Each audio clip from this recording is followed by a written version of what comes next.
என் பெயர் கார்த்திக். நான் ஒரு தனியார் கலைக்கல்லூரியில் 2ஆம் ஆண்டு படிச்சிட்டு இருந்தேன். சுமார் 6 அடி உயரம், கட்டுமஸ்தான உடல், பார்க்கறதுக்கே ஒரு கம்பீரம். இதனாலேயே எங்க கல்லூரியில நிறைய பொண்ணுங்க என் பின்னாடி சுத்துங்க. நானும் அப்படி ஒன்னும் யாரையும் ஏமாத்திட்டு இல்ல. எல்லாரும் நல்லா பழகிட்டு இருந்தோம். கல்லூரி வாழ்க்கை அப்படியே ஜம்முன்னு போச்சு. 3 வருஷம் எப்படி ஓடுனதே தெரியல. படிப்பு முடிஞ்சதும் சென்னையில ஒரு தனியார் நிறுவனத்துல வேலை கிடைச்சது. அப்புறமா தான் எனக்கு தெரிஞ்சது, அதே ஊர்ல தான் என் பெரியம்மா ரேகாவும் இருந்தாங்க. அவங்களுக்கு வயசு 40. பார்க்கறதுக்கு நல்ல மானரம், உயரம் கொஞ்சம், நீள்வட்ட முகம், சிரிச்சா கன்னத்துல குழி விழும், சங்கு மாதிரி கழுத்து. ஒரே வார்த்தையில சொல்லணும்னா தேவதை மாதிரி. அவங்களோட குடும்பத்துல அவங்க கணவர், ஒரே மகனுன்னு 4 பேர். ஆனா கணவருக்கும் அவங்களுக்கும் நடுவுல சின்ன மனஸ்தாபம். அதிகமா பேசிக்க மாட்டாங்க. அதனால விசேஷத்துக்கு மகனோட தான் போவாங்க. ஆனா மகன் டெல்லிக்கு போயிட்டான். அப்போதான் திருச்சியில ஒரு கல்யாணத்துக்கு என்னை துணைக்கு கூப்பிட்டாங்க. நான் சரின்னு சம்மதிச்சேன். அப்போ வரைக்கும் எனக்கு அவங்க மேல எந்தவிதமான ஆசையும் இல்லை. ஆனா ஒரு நாள் என்ன நடந்துச்சுன்னா, காலை 10 மணி இருக்கும். நான் சும்மா அவங்க வீட்டுக்கு போனேன். கொஞ்சம் சர்ப்ரைஸ் பண்ணலாம்னு நினைச்சேன். பெண் வாசல் வழியா மெதுவா உள்ள நுழைஞ்சேன். வீட்டுல யாரும் இல்லை. அவங்க வெளியில எங்கேயோ போகத் தயாராயிட்டு இருந்தாங்க. அறையின் கதவை மூடாமலேயே அவங்க தங்க உடைகளை மாத்திட்டாங்க. நான் அதையே பார்த்துட்டு நின்னேன், வாயை பிளந்துக்கிட்டு. அந்த தருணத்திலேயே அவங்க மேல ஒரு ஆசை எனக்குள்ளே துளிர்த்தது. ஆனா என்னை கட்டுப்படுத்தி கொண்டேன். மெதுவா உள்ள போய் பெரியம்மான்னு கூப்பிட்டேன். யாரு, இருங்க வரேன்னு சொல்லிட்டு 2 நிமிஷத்துல ஒரு பிங்க் சேலைய கட்டிட்டு வெளியில வந்தாங்க. அந்த புடவையில அவங்க இன்னும் சூப்பரா இருந்தாங்க. உட்கார சொல்லி கொஞ்ச நேரம் பேசிட்டு கிச்சனுக்கு போய் காஃபி எடுத்துக்கிட்டு வந்தாங்க. அந்த அழகை சொல்ல வார்த்தை இல்லை. கல்யாணமான பொண்ணுங்களுக்கு ஒரு தனி அழகு இருக்கும் இல்லையா? அந்த நொடியிலேயே நான் முடிவு பண்ணிட்டேன், இவங்கள கரெக்ட் பண்ணி விளையாடணும்னு. அதுக்கு ஒரு நல்ல வாய்ப்பு கிடைக்கணும். அப்போதான் அவங்க சொன்னாங்க, கார்த்தி, நான் மும்பை வரைக்கும் போகணும். ஒரு வேலை இருக்கு, ரொம்ப தூரம். தனியா போக பயமா இருக்கு. அதான் என் ஃப்ரெண்ட் மகாவை கூப்பிடலாம்னு நினைச்சேன். அதை கேட்டதும் எனக்குள்ள ஒரு ஐடியா வந்தது. பெரியம்மா, அவங்கள ஏன் தொந்தரவு பண்ணிக்கிறீங்க? நான் இல்லையா? என்ன கூப்பிடுங்களேன்னு. இல்லடா, நீ வேலையா இருப்பன்னு நினைச்சேன்னுங்க. இல்ல, நான் ஃப்ரீயா தான் இருக்கேன். மும்பைல எனக்கு தெரிஞ்ச ஆளும் இருக்கான். நாம போயிட்டு வரலாம்னு. அவங்களும் சரின்னுட்டாங்க. நாங்க ரயில்ல போக முடிவு பண்ணோம். இரவு 9 மணிக்கு ரயிலில் ஏறினோம். 6 படுக்கை இடங்கள் இருந்தன. நாங்க மேல் படுக்கையில் ஏறி அமர்ந்தோம். அன்று நான் சட்டை பேண்ட், பெரியம்மா புடவை. புடவையின் இடுப்பு கச்சில் அந்த அழகு மடிப்பு என் கண்களை சங்கிலியால கட்டிய மாதிரி கட்டிச்சு. விரைவில் வரும் அடுத்த பகுதியில் ரயிலில் என்ன நடந்தது, நான் திட்டமிட்ட விளையாட்டு எப்படி ஆரம்பமானது, பெரியம்மாவின் மனநிலை எப்படி மாறியது, எல்லாவற்றையும் விரிவாக பார்க்கலாம். நீங்க இப்பவே யூகிக்க முடியுமா, கார்த்திக்கும் ரேகாவுக்கும் இடையில் என்ன நடக்கும்? உங்கள் கணிப்புகளை கமெண்டில் சொல்லுங்கள். அடுத்த பகுதிக்கு பதிவு செய்யுங்கள். ரயில் புறப்பட்டு சிறிது நேரத்திலேயே ரேகா பெரியம்மா சொன்னாங்க, கார்த்தி, எனக்கு ரொம்ப தூக்கம் வருது, நான் படுக்க போறேன். நான் மனசுக்குள்ளே கொஞ்சம் ஏமாற்றம்தான். ஏன்னா நான் அவங்க கூட பேசிக்கிட்டே மெல்ல மெல்ல அவங்க மனச மாத்திக்கலாம்னு திட்டம். அவங்க திரும்பி படுத்துக்கிட்டாங்க. அவங்க தூங்குறப்போ உடம்பிலே ஒரு மின்னல். நான் மேலே இருந்த படுக்கையிலிருந்து கீழே இறங்கினேன். அவங்களை கையால தடவுவது மாதிரி பாசாங்கு பண்ணினேன். ஆனா உண்மையில தடவல. இல்லாட்டி அவ்வளவு அவசரப்பட்டா எல்லாமே கெட்டுப்போகும். அந்த அழகை அருகிலேயே இருந்து ரசிச்சுக்கிட்டு இருந்தேன். திடீர்னு எதிர்பாராத விதமா ரேகா எழுந்து உட்கார்ந்துட்டாங்க. எனக்கு பக் இடிச்ச மாதிரி ஆயிடுச்சு. நான் அதிர்ச்சியோட நிக்க, என்ன பண்ற, என் பக்கத்துல ஏன்னு கேட்டாங்க. நான் என்ன சொல்லுவேன்? உடனே ஒரு பொய். இல்ல பெரியம்மா, பக்கத்து படுக்கையில போர்வை வச்சிருந்தாங்க. அதான் உங்களுக்கும் கொண்டு வந்து தரலாம்னு உங்களை எழுப்ப வரேன். நீங்க அப்போதான் எழுந்துட்டீங்கன்னு. அவங்க நம்பிட்டாங்க. போர்வைய வாங்கிக்கிட்டு மறுபடியும் படுத்தாங்க. ஆனா 2 நிமிஷத்திலேயே மறுபடியும் எழுந்து உட்கார்ந்தாங்க. நான், "என்ன பெரியம்மா, தூங்க போறேன்னு சொன்னீங்க, இப்ப எழுந்துட்டீங்கன்னு கேட்டேன்." அவங்க முகம் வாடிப்போச்சு, சுருங்கிப் போச்சு. எனக்கு ஒன்னும் புரியல. "என்னாச்சு பெரியம்மா, ஏன் இப்படி இருக்கீங்கன்னு?" "இல்லடா, இந்த சேலை ஒரு மாதிரி பிசுபிசுன்னு இருக்கு. மாத்திட்டாதான் சரியா இருக்கும் நாங்க." எனக்கு மகிழ்ச்சியா, இல்லையா, இரண்டும் கலந்து. "சரி, நீங்க மாத்திக்குங்க, நான் வெளியில இருந்துடுறேன்னு." வெளியில போய் நின்னு அவங்க மாத்திக்கிட்டாங்க. அப்புறம் உள்ள வந்து உட்கார்ந்ததும் அவங்க திருமண வாழ்க்கை பத்தி கேட்டேன். அப்போதான் அவங்க சொன்ன கதைதான் என் திட்டத்துக்கு மேலும் உதவியாக இருந்தது. ரேகாவும் என் பெரியப்பா சிவாவும் திருமணமானதும் சென்னைக்கு வந்துட்டாங்க.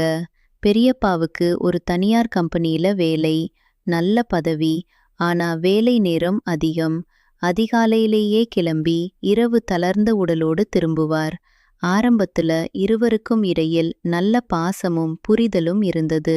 ஒரு கட்டத்தில் அவர் வீட்டுக்கு வந்ததும் ரேகாவுடன் நல்லா பேசுவார், ஒரு ரவுண்ட் விளையாடிட்டு தூங்குவார்.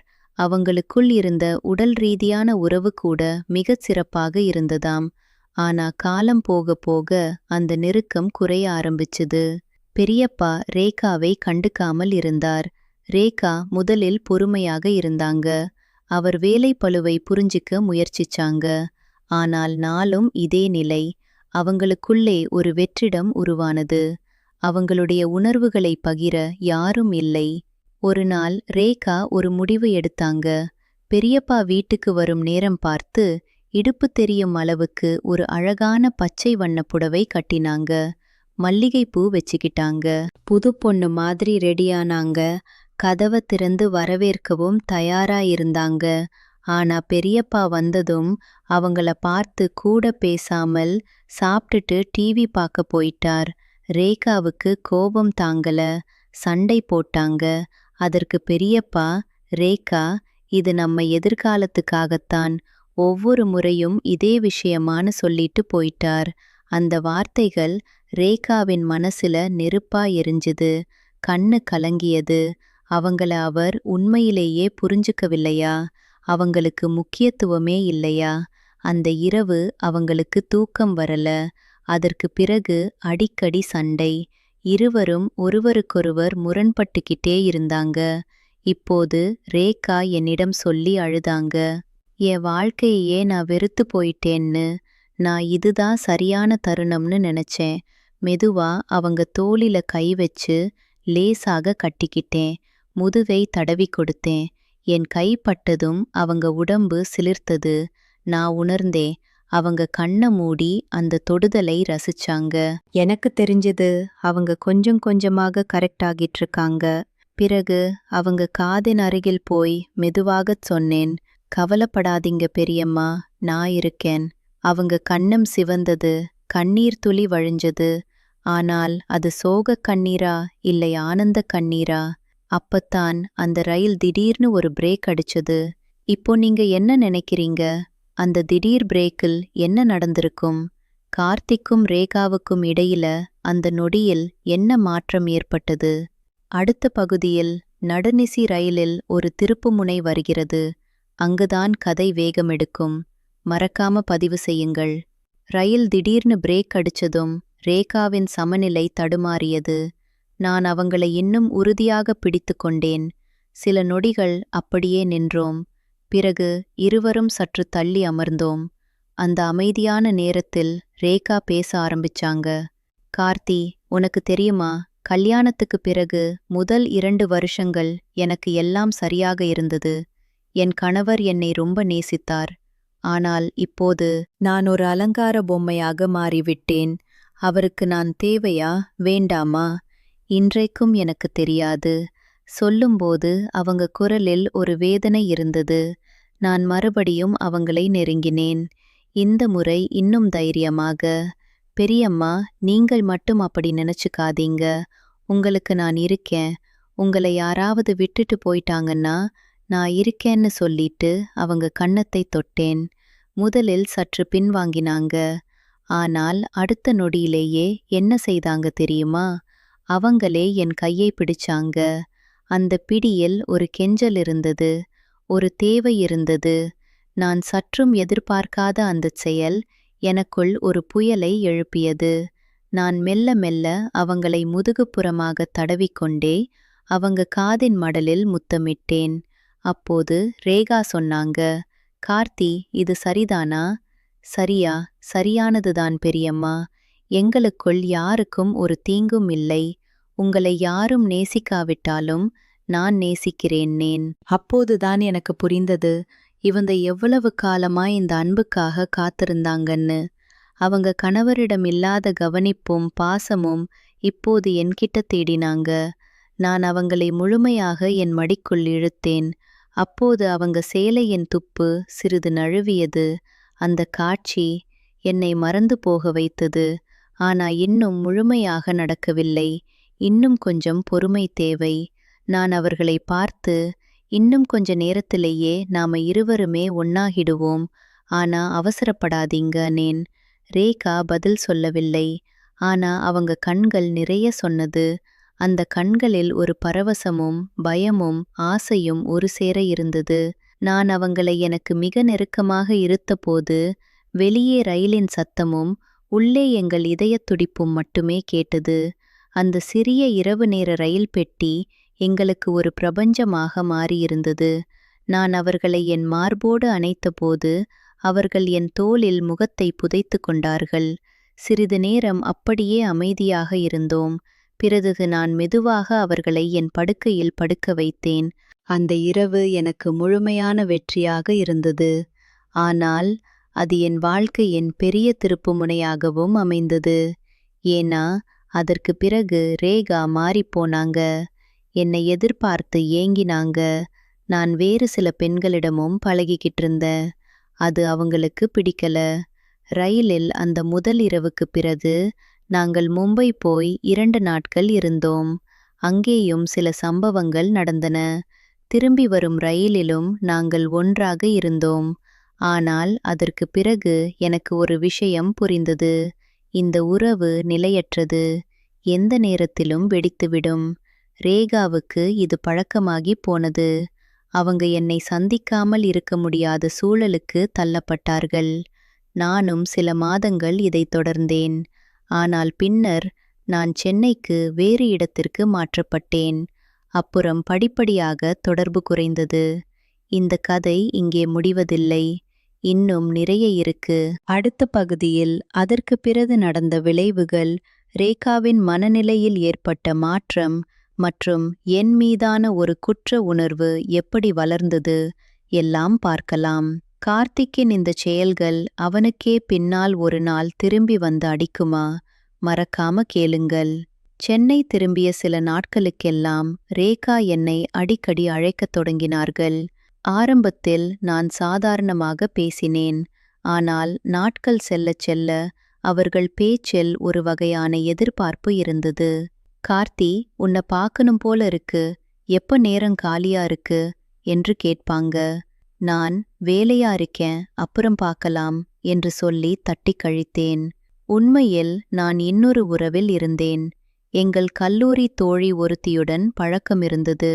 அவளை பார்க்க நான் அடிக்கடி வெளியூர் சென்று வந்தேன். ரேகாவிடம் அதை சொல்ல தயக்கம். ஒரு நாள் நான் வீட்டில் இல்லாத போது ரேகா எதிர்பாராத விதமாக என்னை காண வந்துவிட்டாங்க. நான் திரும்பி வரும் வரை காத்திருந்தாங்க. நான் வந்தும், யாருடன் போயிருந்தாய், ஒரு பெண்ணுடனா என்று நேரடியாகவே கேட்டாங்க. அப்போதான் எனக்கு புரிந்தது, அவர்கள் ஒரு முழுநேர கண்காணிப்பாளராக மாறியிருப்பதாக. நான் பொய் சொல்ல முடியாமல், ஆமாம், என் ஃப்ரெண்டு என்றேன். ரேகாவின் முகம் மாறியது. உனக்கு நான் போதுமானதில்லையா? உனக்காக என் கணவரிடமே பொய் சொல்லி, என் மகனிடம் பொய் சொல்லி இங்கு வருகிறேன். நீயோ வேறொரு பெண்ணோடு சுற்றுகிறாய் என்று கத்தினாங்க. நான் அதிர்ந்து போனேன். இப்படி ஒரு எதிர்வினை எதிர்பார்க்கவில்லை. நான் சமாதானப்படுத்த முயற்சித்தேன். பெரியம்மா, உங்களுக்கும் எனக்கும் இடையே ஒரு விளையாட்டு மட்டுமே. அதை நீங்கள் உண்மையாக எடுத்துக்கிட்டீங்களா என்றேன். அதற்கு அவர்கள், நீ என்ன சொல்றது? என்ன விளையாட்டுன்னு சொல்றியா? உன்னை நான் உண்மையாகவே நேசிக்கிறேன் என்றாங்க. அப்போதுதான் எனக்கு புரிந்தது. நான் ரேகாவை வெறும் உடல் ரீதியாக மட்டுமே நெருங்கினேன். ஆனால் அவர்கள் அதை மனதோடு இணைத்துக் கொண்டார்கள். அந்த சம்பவத்திற்கு பிறகு நான் ரேகாவை சந்திப்பதை தவிர்த்தேன். தொலைபேசி கூப்புகளை எடுப்பதில்லை. மெசேஜ்களுக்கு பதில் சொல்வதில்லை. சில நாட்கள் கழித்து அவர்கள் என் வீட்டு வாசலில் வந்து நின்றார்கள். கண்கள் கலங்க, உதடு துடிக்க, முகம் வெளிரி கிடந்தது. முதல் முறையாக நான் ஒரு குற்ற உணர்ச்சியை உணர்ந்தேன். கார்த்தி, நீ இப்படி செய்யல. நான் உன்னை நம்பித்தான் இதுவரை இருந்தேன். நீ என்னை விட்டு போனால் நான் என்ன ஆவேன் என்று கேட்டாங்க. நான் பதில் சொல்லவில்லை. அப்போதும் என் மனம் அவர்களை நோக்கி ஈர்க்கவில்லை. மாறாக எனக்குள் ஒரு எரிச்சல் வந்தது. நான் சொன்னேன், பெரியம்மா, இது உங்களுக்கும் நல்லதில்லை, எனக்கும் நல்லதில்லை. தயவு செய்து இனி இப்படி என்னை தொடராதீங்க. ரேகா அந்த இடத்தில் சில நிமிடங்கள் அப்படியே சிலையாய் நின்றுவிட்டு பதில் சொல்லாமல் திரும்பி போய்விட்டாங்க. அன்று இரவு நான் அவர்களை பற்றி நினைத்து பார்த்தேன்.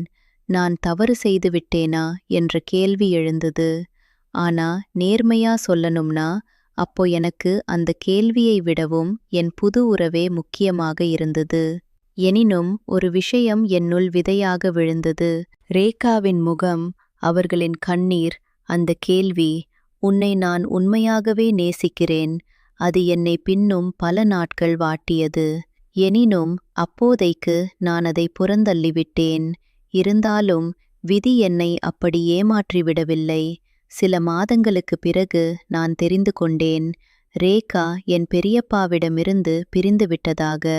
அவர்கள் மனம் உடைந்து தனியாக ஒரு சிறிய அறையில் வாழ்ந்து கொண்டிருந்தார்கள்.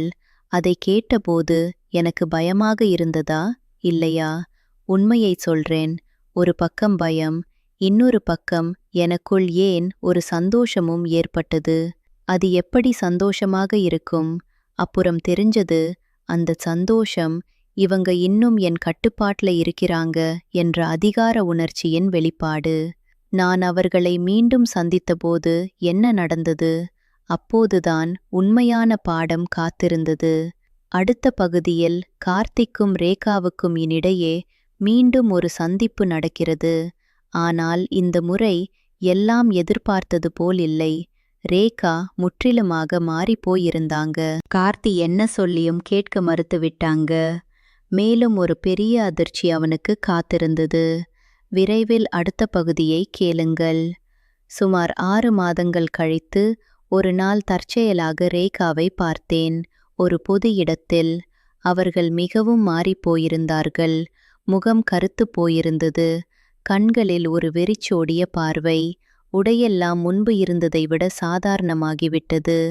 ஒரு மெல்லிய சிரிப்பை முகத்தில் வரவழைத்து கொண்டு என்னை பார்த்தாங்க. கார்த்தி, எப்படி இருக்கே என்று கேட்டார்கள். நான் நலமாயிருக்கேன், நீங்க எப்படி பெரியம்மா என்றேன். எனக்குள் ஒரு பதட்டம். நானும் நலம்தான். இனி என்னை பெரியம்மான்னு கூப்பிடாதே, ரேகான்னு கூப்பிடு என்றாங்க. அந்த வார்த்தைகள் எனக்குள் ஒரு சிலிர்ப்பை ஏற்படுத்தின. அதே சமயம் பயமும் இருந்தது. பேச்சுவாக்கில் அவர்கள் சொன்னார்கள், நான் விட்டுச் சென்ற பிறகு அவர்களால் மனதை சமாளிக்க முடியவில்லை. எனவே ஒரு சுய உதவிக்குழுவில் சேர்ந்தார்கள். அங்கே பலரை சந்தித்தார்கள். அதில் ஒருவர்தான் அவர்களுக்கு மனநல ஆலோசகராக இருந்தார். அந்த ஆலோசகரின் பெயர் விக்னேஷ். அவருக்கு வயது 35. என்னைப் போலவே கட்டுமஸ்தான உடல். ஆனால் மனம் என்னை விட 10 மடங்கு நல்லது. அவர் ரேகாவுக்கு உதவினார். மெல்ல மெல்ல ரேகா குணமடைந்தார்கள். ஆனால் நான் கேள்விப்பட்ட அதிர்ச்சி இதுவல்ல. ரேகாவும் விக்னேஷும் ஒன்றாக வாழ ஆரம்பித்திருந்தார்கள். ஆமாம், சட்டப்படி இல்லாவிட்டாலும் மனதளவில் அவர்கள் ஒரு ஜோடி. இதை நான் எப்படி சகித்துக் கொள்வது? எனக்கு என்னவோ, நான் விட்டுப்போன பொருள் யாருடைய கையிலும் செல்வதை பார்ப்பது கோழைத்தனமாக இருந்தது. என் ஆணவத்திற்கு அது பெரிதாக தாக்கியது. உடனே ஒரு முடிவு எடுத்தேன். ரேகாவை மீண்டும் எப்படியாவது என் வசப்படுத்த வேண்டும். அதற்கு வழி என்ன? அவர்கள் இப்போது மகிழ்ச்சியாக இருந்தார்கள். அதை சீர்குலைக்க வேண்டும். நான் அவர்களுக்கும் விக்னேஷுக்கும் இடையே ஒரு பொய்யான கலங்கத்தை உருவாக்கலாமா? அல்லது ரேகாவின் மகனிடம் ஏதாவது அவர்களை பற்றி கெட்டதாகச் சொல்லலாமா? இப்படி பல கேள்விகள். ஆனால் நான் ஒன்றும் செய்ய முடியாதபடி அடுத்த கட்டத்தில் ஒரு சம்பவம் நிகழ்ந்தது.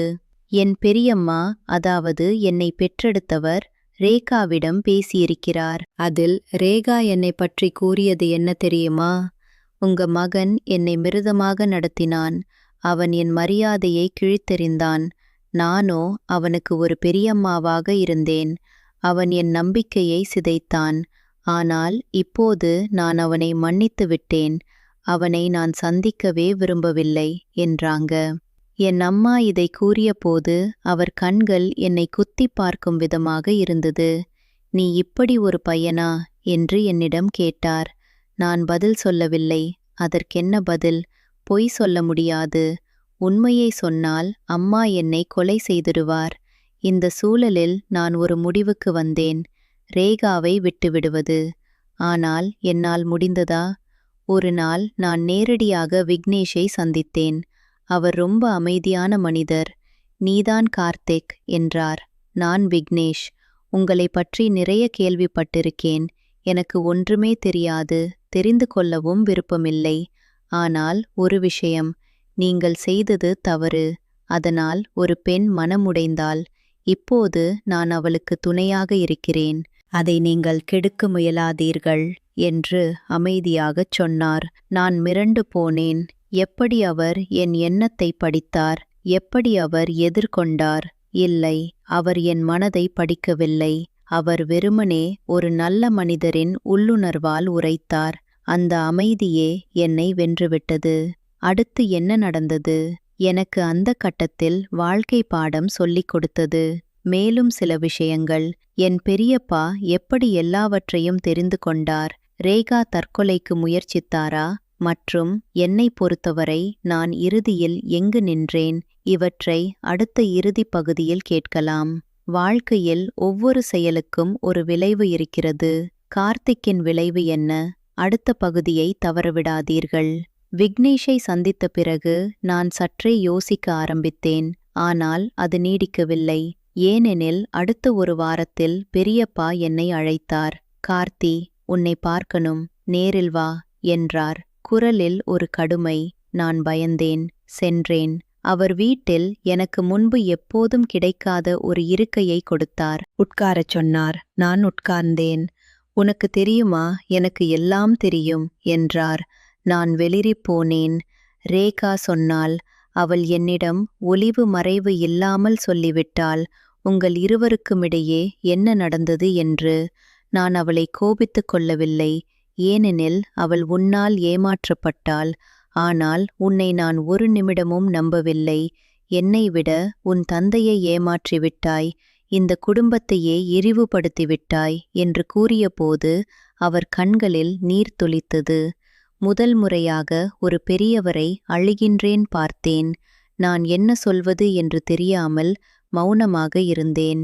இனி நீ இந்த குடும்பத்திலிருந்து வெளியேறு. உன் அம்மா அப்பா உன்னை பார்க்கும் வரை நானும் இருப்பேன். ஆனால் நீ எங்கள் வீட்டில் கால் வைக்கக்கூடாது. ரேகாவுக்கு நான் ஆதரவாக இருக்கிறேன். அவளோடு நான் பிரிந்திருந்தாலும் அவள் என் பொறுப்பு. உனக்கு எந்த பொறுப்பும் இல்லை. நீ போதும் என்று உத்தரவிட்டார். நான் அங்கிருந்து வெளியேறினேன். மனதில் குற்ற உணர்வு கனத்தது. இருந்தும் நான் அதை மறைத்து கொண்டு என் பழைய வாழ்க்கையை தொடர்ந்தேன். ஆனால் என்னால் முடியவில்லை. ரேகாவின் முகமும் கபரியப்பாவின் கண்ணீரும் விக்னேஷின் அமைதியும் என்னை விடாப்பிடியாக தொடர்ந்தன.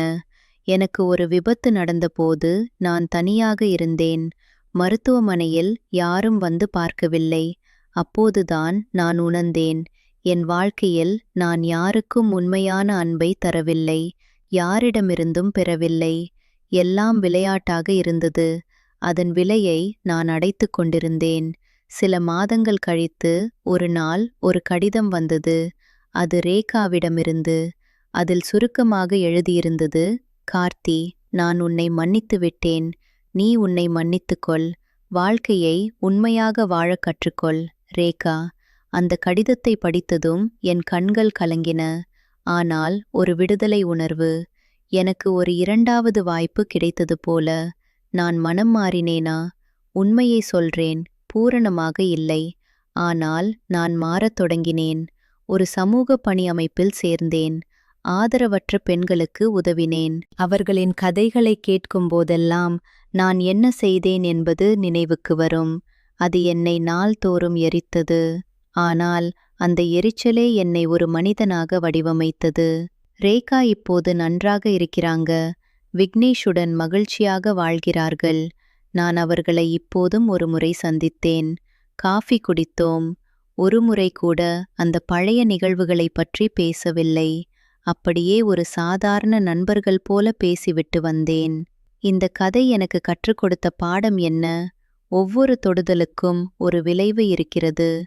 ஒவ்வொரு வார்த்தைக்கும் ஒரு பொறுப்பு. மற்றவர்களின் மனதை விளையாட்டாக நினைத்தால் அந்த விளையாட்டே உங்களை விளையாடிவிடும். நான் கார்த்திக். இப்போது நான் வேறு ஒரு மனிதனாக இருக்க முயற்சிக்கிறேன். இந்த கதையை சொல்லக் காரணம், யாரும் என் தவறை செய்யக்கூடாது என்பதே. நன்றி. இத்துடன் கதை முடிகிறது. நண்பர்களே, இது வெறும் மகிழ்ச்சிக்கான கதையில்லை, சிந்திக்க வைக்கும் கதை. நீங்கள் என்ன நினைக்கிறீர்கள்? கார்த்திக் மன்னிப்புக்கு உரியவனா அல்லது அவன் தண்டனை அடைந்தானா? கீழே கமெண்டில் சொல்லுங்கள். இது போன்ற மேலும் கதைகளுக்கு சேனலை மறக்காம சப்ஸ்கிரைப் செய்யுங்கள். உங்கள் கவிதா. மீண்டும் ஒரு புது கதையோடு வருவேன். நன்றி.